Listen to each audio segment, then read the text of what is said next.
الدور الثاني هو تلقي السهام عن الحاكم.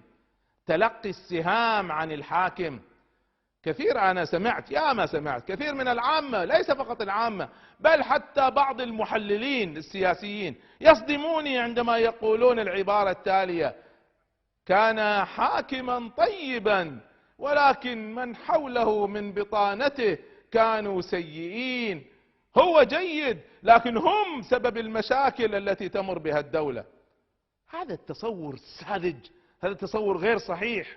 فالحاكم كما ذكرنا هو المسؤول، هو الذي سيحاسب، وهو المسؤول عن اختيار هذه البطانة الصالحة أو السيئة. بل من صميم عمله، أهم عمل من أعماله، من صميم وواجبات ومهام الحاكم أن يختار بطانته.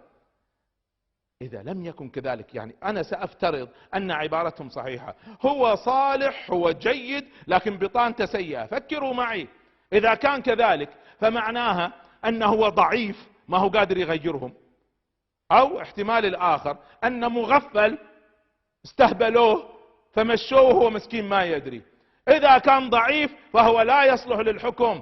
إذا كان لا يستطيع تبديل بطانته من سيئة إلى صالحة فهو ليس أهلا للحكم أصلا.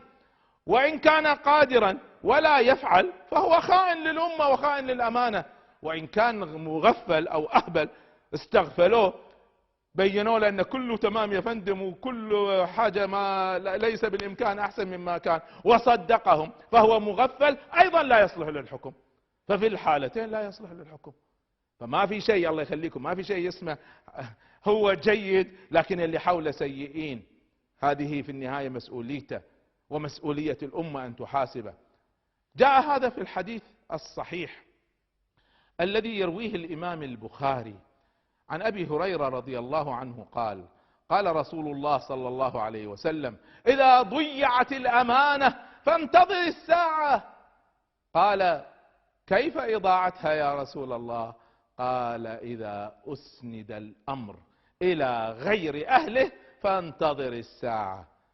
إذا حكم من لا يستحق، وإذا كانت بطانته لا تستحق، فانتظر الساعة. فهذه من العلامات الرئيسية على ضعف الأمم وعلى فساد البشرية، وعندها تستحق البشرية أن تدمر. إلا إذا جاء مصلحون وقالوا: إلى أين؟ قفوا، عيدوا النظر،